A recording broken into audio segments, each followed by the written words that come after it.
So if you are starting and building a business that you want to grow, what you have to watch out for is what's known as the dentist problem. And this is a trap you can fall into as a business owner or entrepreneur that could put you on a pathway where you can have limitations on growth. So what is the dentist problem? No, it has nothing to do with your teeth. It doesn't have anything to do with cavities or fillings. The dentist problem is a model for a business which, if you start out with a business in a mold that ensures you will have the dentist problem, you will have limitations on your business permanently, which you can't fix later. So let's consider the business of being a dental practice. You're a newly minted dentist. You just got out of dental school. You have your DDS. You open up a dental office. You do advertising. You put out your sign, and you start getting patients. Now, fortunately, in almost every market in the U.S., if you start a new dental practice, you will start collecting customers very, very quickly. There's a shortage of dental practices. There's always going to be new patients, and there are patients from other practices that want to move. They want to switch dentists because they're not happy with their current provider. It's always going to be a factor. So you start getting new customers, you get new clients, you build up a book of business, and as you probably know, being a dentist is pretty lucrative. You'll have a good income. A dentist could make $300,000, $400,000, $500,000 a year in income. And dentists have money. You'll see they live in a big house. They drive a nice car. They have good retirement. But what will happen is, if you are a dentist making money, you will run into a point where you cannot expand anymore. You cannot grow your business anymore because there's a built-in, baked-in limit on your business, and it has to do with the clock. There are only so many patients in the day that you can attend to. If you're open 8 hours a day and you have 3 dentist chairs, that means the most customers you can talk to, if they take an hour appointment on average, is 24. Your business is limited to 24 patients per day. Can never grow bigger than that unless you get a bigger office. And even then, the other limitation at some point becomes your time. Whether you're a dentist, an attorney, an accountant, a massage therapist, if your business is based on you directly providing service by hourly appointments or a combination of your time, the clock limits your business, period. Now, you may be thinking, well, if you're a dentist, you can shuffle around. You have some hygienists that actually work on the patients, and you kind of pop around between the two of them and do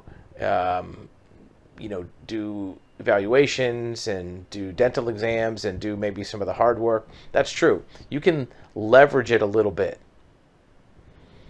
but you can't scale it unlimited, because at some point your time will be completely obligated to a patient schedule. So your practice can only grow so big, and you can take on employees, and you can maybe add another chair to maybe go to 4 a day. So now you have 30, 4 chairs a day times 8, 32. But again, what will happen is you're going to have to spend time with these patients, and your time will become monopolized. You won't have any left over. Massage therapist, same thing. Half an hour appointments, 8 hours a day. Most you could do is 16. And you might say, well, gee, that's great. I could do 16 a day. Well, that's great until you max out at 16 a day and you want to do more. You might think, well, I could hire a dentist to work for me in my practice, and they could do more patient care as well. Well, now part of your job is no longer being a dentist. It's managing a dental practice. That's a whole different business. That business can be scalable, and that's the point of this conversation. If you're in a business where you are providing the product or service yourself, minute by minute, 100 or close to 100% of the delivery of the product, you will have a dentist problem. You will run out of time. And at some point, you'll run out of patience. No pun intended. You'll run out of emotional energy.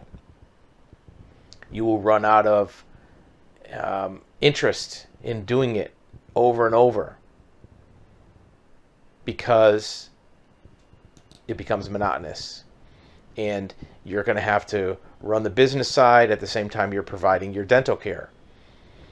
So if as an alternate business model, you said, well, I'm going to open a dental practice and have a big office building with 20 dentists in it, and I'm going to manage them, and I'll handle the marketing, the advertising, the patient intake, the billing, the paperwork, the regulatory compliance, that's a whole different deal.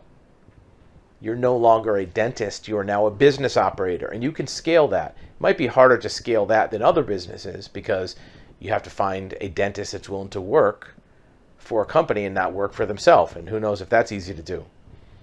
The point is, if you're starting a business, make sure that you have an escape route.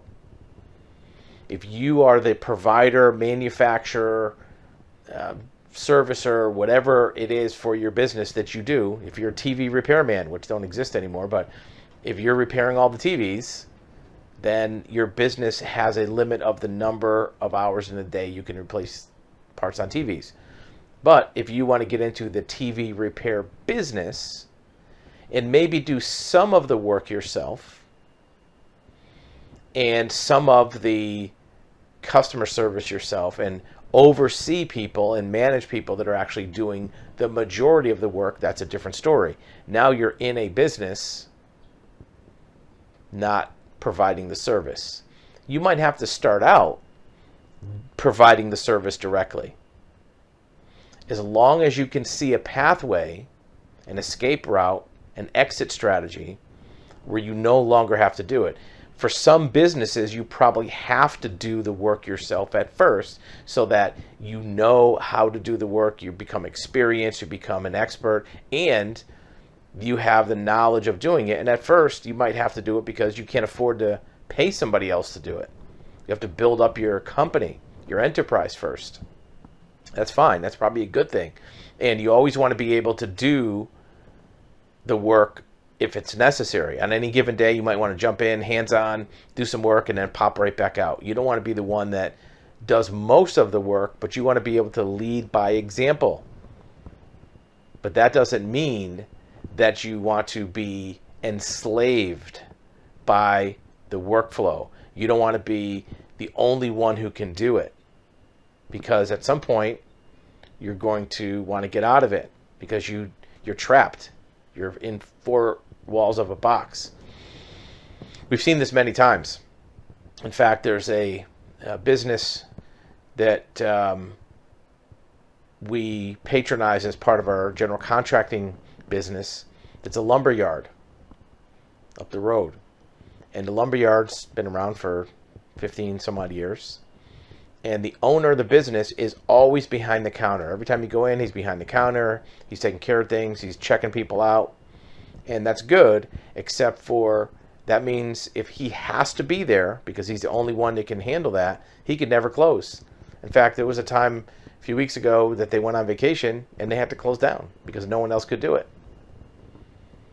And what will happen over time is if you don't have the ability to scale your business to make it bigger because you can have multiple locations or a higher volume, or you're not the one trapped behind the cash register, trapped behind the kitchen in a restaurant, trapped behind whatever manufacturing machine makes your product, you are going to become worn down and worn out by the business because you're always working in the business, not working on the business. And the punchline to the lumberyard store is, when we went up last week, there's a big sign behind the counter, do you want to buy a lumberyard? It's for sale. He wants to retire. I don't blame him. If you're stuck in doing something over and over, actually doing the work, it's not going to be rewarding. Now, that's not to say that as a business owner or manager or an employee, you don't have to put in your due diligence. You have to put in your time, your hours, doing the hard work, sweeping up the floors, taking care of the menial task. You may have to do that. And it's probably a good thing that you do, because it helps you learn all of the details inside the business. You just don't want to be chained and trapped to that task. You want to know the task, be able to do it, maybe as good as anybody, but you want to be able to spend most of your time working on your business, growing it, developing it, and have it be scalable. Think about the most scalable businesses. Facebook. How many more employees do you think it takes to add 10,000 new Facebook customers? Probably not that many. How many more owners does it take, or managers does it take, to add on 10,000 Facebook subscribers? Probably none. How many more owners does it take to double the business of Tesla? Probably none. Because one owner can run it if it's selling 100,000 cars or 1 million cars or 2 million cars. So you don't want to be in a position where you can't grow your business because you can't scale it. And knowing that when you start is crucially important. Yes, you want to do the basic work and the hands-on work and roll up your sleeves from day one, and even every day going forward, you want to be able to do that. Less and less as time goes by, but you also want to have the knowledge. So if you're talking to a manager or an employee, you have the wherewithal to be aware of what's happening in your business. So you're not surprised by KPIs or numbers or the profit and loss statement or your balance sheet. You know that business inside and out. But make sure you have that exit strategy to get you from being the guy that wears every hat, because you want to have others do some of the work, and really others become better than you. You want your accountant to be a better accountant than you. You want your salesperson to be better than you.